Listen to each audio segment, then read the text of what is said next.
જય માતાજી, જય શ્રી કૃષ્ણ।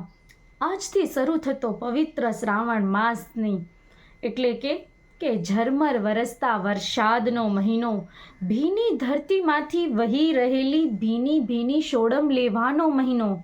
શ્રાવણ મહિનો એટલે ભક્તિના રંગમાં રંગાવાનો મહિનો।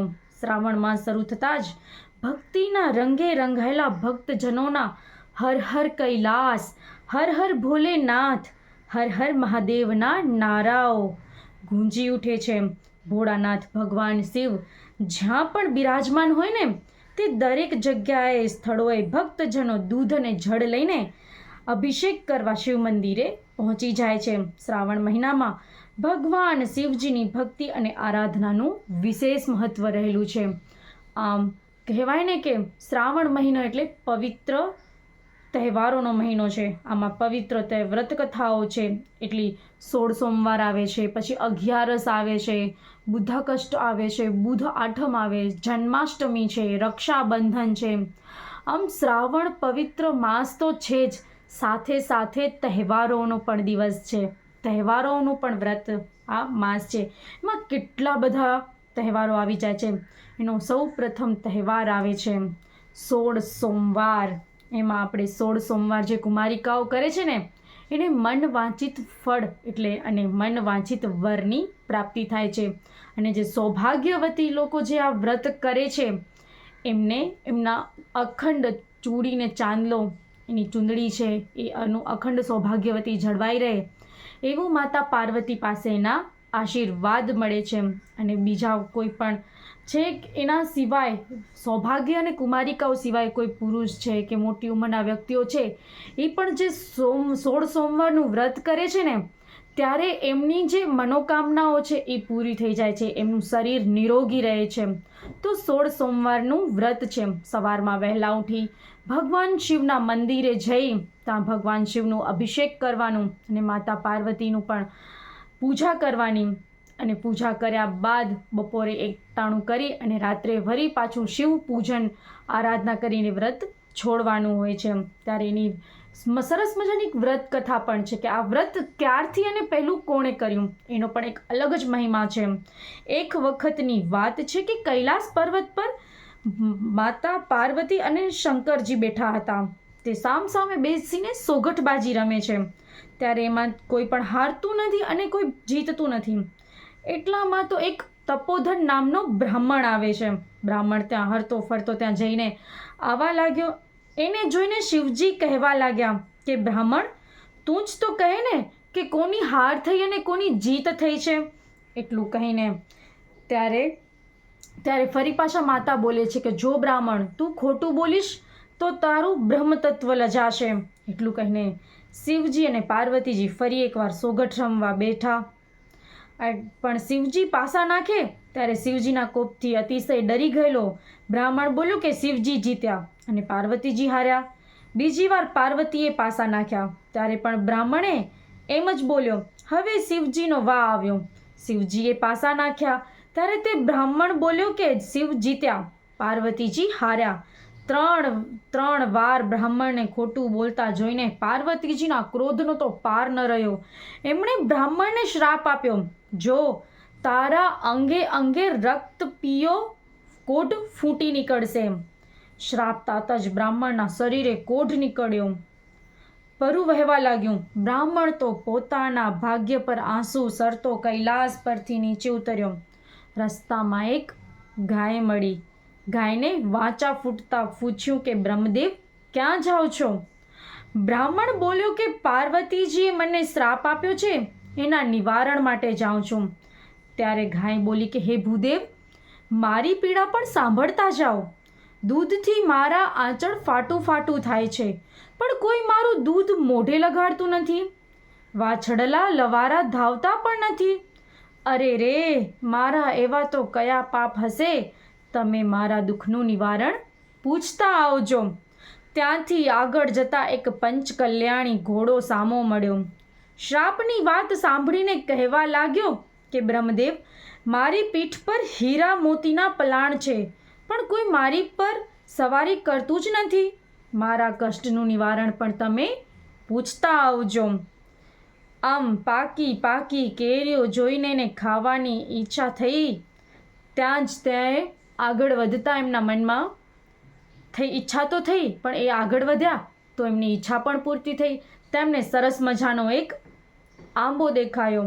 તે નીચે બેઠા અને મનમાં વિચારવા લાગ્યા કે જો મને આ આંબા કેરી મળી જાય તો. ત્યાં જ તો આંબાને વાચા ફૂટી. આંબો કહેવા લાગ્યો, હે ભૂદેવ, જાઓ છો તો મારું કષ્ટ પણ સાંભળતા જાઓ. મારું ફળ કોઈ ખાતું નથી અને ખાય છે તે મૃત્યુ પામે છે. મારા શાપનું નિવારણ પણ પૂછતા આવો. આમ આગળ જતા બ્રાહ્મણને તરસ લાગી. એ પાણી પીવા તળાવે ગયો. તળાવના કાંઠે એક મગરને રડતો દીઠો. બ્રાહ્મણને જોતા જ મગર બોલ્યો, હે ભૂદેવ, મારી કાયામાં લાય લાગી છે. અંગે અંગ કાળી બળતરા થાય છે. નથી પાણીમાં રહેવાતું કે નથી કાંઠે રહેવાતું. કૃપા કરીને મારા કષ્ટનું નિવારણ પૂછતા આવજો. બ્રાહ્મણે ત્યાં તપ કરવાનો નિર્ધાર કર્યો. જમણા પગના અંગૂઠા પર ઊભા રહીને એણે 4 મહિના સુધી તપ કર્યું. અન્ન જળ અને ફૂલ ફળનો ત્યાગ કર્યો. ત્યારે શિવજી પ્રગટ થયા. વરદાન માંગવા કહ્યું ત્યારે બ્રાહ્મણ રડતા રડતા બોલ્યો કે મારે કોઢ મટાડે. ત્યારે શિવજી બોલ્યા કે સર્વ વ્રતોમાં ઉત્તમ એવું મારું 16 સોમવારનું વ્રત તું કર. એના પ્રભાવે તારા સર્વ દુઃખો ટળશે. બ્રાહ્મણ બોલ્યો કે કૃપા કરીને મને વ્રતની વિધિ જણાવો. ત્યારે ભગવાન શિવે એમને 16 સોમવારની વિધિ જણાવે છે. શ્રાવણ માસના પ્રથમ સોમવારે સૂતરના ઘેરાની શેર લઈ 4 ગાંઠ વાળવી. પીળા પેટે દોરો બાંધી મારા દર્શન કરી વાર્તા સાંભળવી. પછી એકટાણું કરવું. કારતક માસના અજવાળિયામાં વ્રત પૂરું થાય ત્યારે 4.25 શેર ઘઉંનો લોટ, 1.25 શેર ઘી, 1.25 શેર ગોળ લઈ તેના લાડવા કરવા. લાડુના 4 ભાગ કરી એક ભાગ મારા પૂજારીને, બીજો ભાગ રમતા બાળકને, ત્રીજો ગાયના ગોવાળને આપવો અને ચોથાથી કેડિયારું પૂરવું. એને રાત ન રાખવો. આ રીતે ઉજવણું કર્યા પછી તારા કાયા કંચન વર્ણી થશે. કરશાશુ શારતા બ્રાહ્મણ ગદ ગદ કંઠે ગાય, ઘોડો, આંબો અને મગરને યાદ કરી એમના કષ્ટનું પર નિવારણ પૂછી લીધું. ત્યારે શિવજી બોલ્યા કે હે તપોધન, આ ગાયનો અગલો ભાવ એક સ્ત્રીનો હતો. એક ધાવતા બાળકને તરછોડેલા. એ પાપના પ્રભાવે જન્મ કોઈ તેનું દૂધ પીતું નથી. તું એને ઘીને દૂધ મારા લિંગ પર ચઢાવજે. તેનાથી તેના કષ્ટનું નિવારણ થશે. પછી શિવ ઘોડાને વિશે જણાવતા કહ્યું કે ઘોડો ગયા ભવે એક ધૂર્ત શેઠ હતો. જૂઠી વાણીને જજુ ત્રાજવા કાટલાથી ગરીબને ઠગીને પાપના પોટલા બાંધ્યા. ફેંકને વ્યાજના દરિયામાં ડૂબાવ્યા. એ પાપને લીધે એને આવી દશા થઈ. તું મારું નામ લઈ એના પર સવારી કરજે, તેથી સર્વ સુખ થશે. ત્યારબાદ શિવ બોલ્યા કે આંબો ગયા જન્મે કપટી કંજૂસ હતો. સાચા ખોટા કહી ધનના ભંડાર ભર્યા, પણ કોઈ પાઈનું પુણ્ય ન કર્યું. એના થડ નીચે ધનના 4 ચરુ છે. ચરુ તું કાઢીને પુણ્યના કાર્યો કરજે. એ પુણ્યના લીધે આંબાની કેરી અમૃત જેવી થઈ જશે. છેલ્લે ભગવાન શિવ મગરના દુઃખનું નિવારણ જણાવતા બોલ્યા કે મગર ગયા જન્મ મધ્યાની બ્રાહ્મણ હતો. 4 વેદ અને સકળ શાસ્ત્રનો જ્ઞાતા થયો, પણ કોઈને જ્ઞાન આપ્યું નહીં અને આવક જવાના ભય જ્ઞાનને સંગ્રહ સ્વાર્થ માટે કર્યો. એ જ્ઞાન આ જન્મે એને રૂવે રૂવે કાઢી બળતરા કરે છે. તું એને આંખે બીલીપત્ર અડાડી પ્રસાદ આપજે, એટલે એની બળતરા દૂર થશે. ભગવાન શિવને દંડવત પ્રણામ કરી બ્રાહ્મણ પાછો ફર્યો. પ્રથમ મગરના કષ્ટનું નિવારણ કર્યું. મગરે એને જ્ઞાન આપ્યું. જ્ઞાન આપવાથી મગરની મુક્તિ થઈ. પછી આંબા પાસે જઈને બ્રાહ્મણે ધનના 4 ચરુ કાઢ્યા. તરસ્યાને પાણી અને ભૂખ્યાને અન્ન દેવાનો સંકલ્પ કરતા જ આંબાના ફળ અમૃત પામ્યા. આગળ જતા ઘોડો મળ્યો. મહાદેવનું નામ લઈને બ્રાહ્મણે સવારી કરતા તે ઘોડાનું કષ્ટ દૂર થયું. પછી ગાય મળી. બ્રાહ્મણેનું દૂધ દોહીને શિવલિંગ પર અભિષેક કર્યો તો તરત જ વાછરડા ગાયને ધાવવા લાગ્યા. બ્રાહ્મણ હરખાતો ઘેર આવ્યો. પવિત્ર શ્રાવણ માસ આવતા તેણે આ વ્રત કર્યું. કારતક માસે ઉજવણું તો કર્યું અને કાયા કંચન વર્ણી થઈ ગઈ. જ્ઞાનના તેજથીનું મુખ જઘારા મારવા લાગ્યું. એક દિવસની આમ તે 16 સોમવારની વાર્તા કરવા લાગ્યો. ફરી એની એક વાર્તા છે કે એક વખત આમ 16 સોમવારની વાર્તા. બીજી એક વાર્તા છે કે એક વખતની વાત છે, ત્યારે રાજાને પુત્રી પોતે બેઠા હતા. કુંવરી કનકલતાનો સ્વયંવર રચાયો. દેશ દેશના રાજાઓ કુંવરીને વરવા આવ્યા.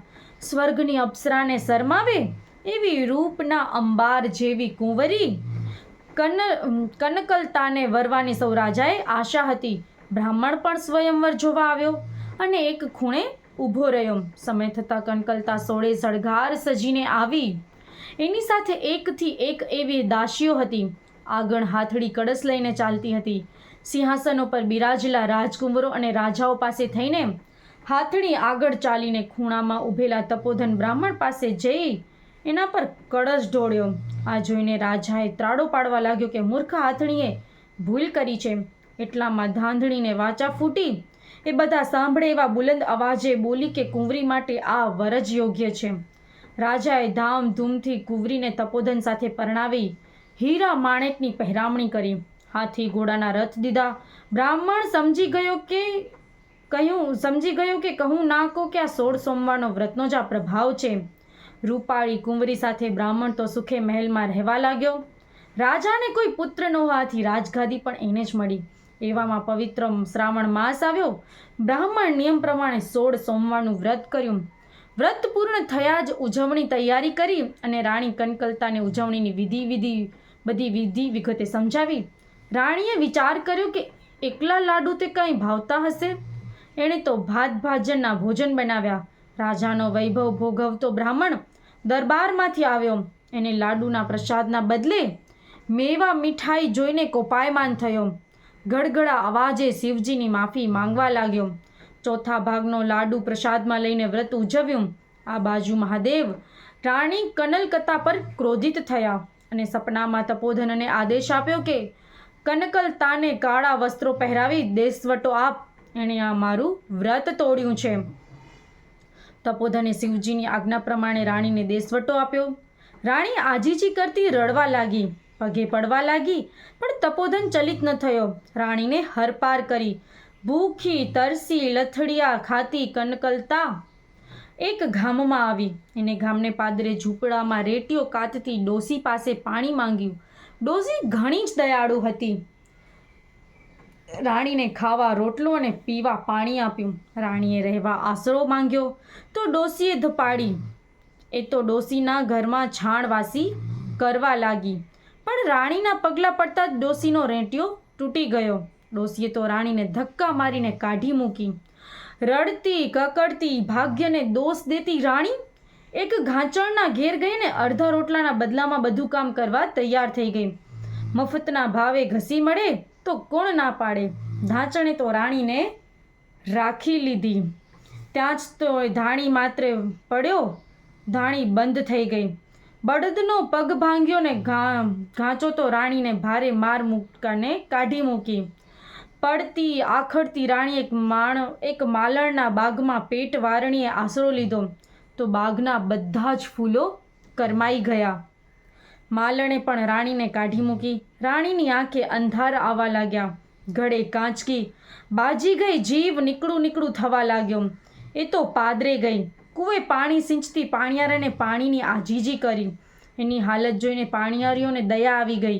પણ જ્યારે પાણી પીવા ગઈ ત્યાં તો તેનો ઘડો ફૂટી ગયો. પાણિયાએ રાંડ અભાગણી કહીને એને કાઢી મૂકી.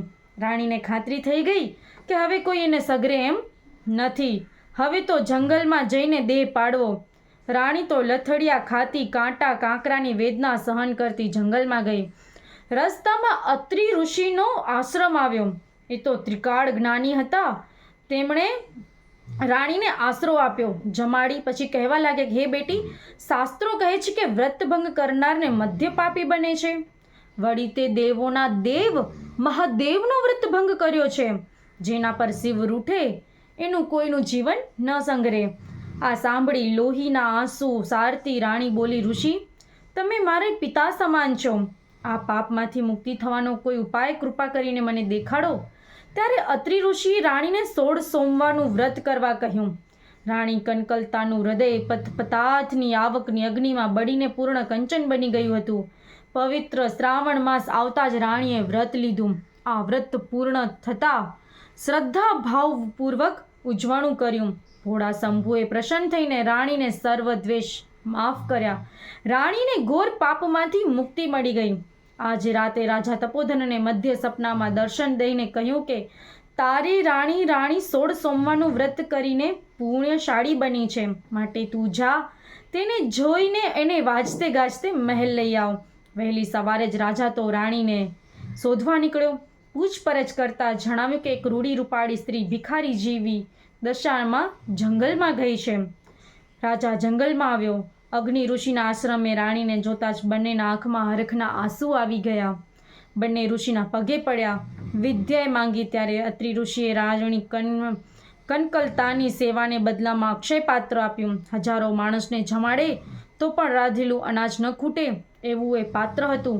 હરખના આંસુ સારતા રાજા રાણી નગર તરફ પાછા વર્યા. ગામના પાદરેજીને ઘડો ફૂટી ગયો હતો એ પાણીયારી મળી. કનકલતાએ અક્ષય પાત્રમાં જળ જ લઈ ફૂટેલા ઘા પર છાંટતા જ ઘડો સાજો થઈ ગયો. પાણીયારીએ આ ચમત્કારનું કારણ પૂછ્યું તો રાણીએ સોમવારના વ્રતનો મહિમા જણાવ્યો. આગળ જતાં માલણનો બાગ આવ્યો. કનકલતાના પગલાં પડતા જ કરમાયેલા ફૂલો પણ મહેકી ઉઠ્યા. માલણ તો લાકડીની જેમ રાણીના પગમાં પડી ગઈ. એણે વ્રત કરવાનો સંકલ્પ કર્યો. આગળ જતાં ધાંચણની ડેલી આવી. રાણીના પગલાં પડતા જ બળદનો ભાંગેલો પગ સાજો થઈ ગયો. ધાંચીની કાયા કંચનવર્ણી થઈ ગઈ. આ ચમત્કાર જોઈ ધાંચણ તો રાજી થઈ ગઈ અને વ્રત કરવાનો સંકલ્પ કરવા લાગી. આગળ જતાં રેંટીઓ કાતતી ડોસીની ઝૂંપડી આવી. બિચારી ડોસી લમણે હાથ દઈને રડે છે. એની આજીવિકા તૂટી ગઈ. કનકલતાએ રેટિયા પર હાથ ફેરવતા રેટિયા આપમેળે ચાલવા લાગ્યો. ડોસીએ લાખ આશીર્વાદ આપ્યા. ચાલતા ચાલતા રાજા રાણી મહેલે આવ્યા. નગરમાં ઢંઢેરો પીટાવ્યો. આવતીકાલે સૌ નગરજનોને મહેલના પટાંગણામાં જમવા પધારે. કનકલતાએ અક્ષપાત્રનું પૂજન કરી સંકલ્પ કર્યો તો 32 શાક અને 33 ભાતના પકવાનના થાળ ભરાવા લાગ્યા.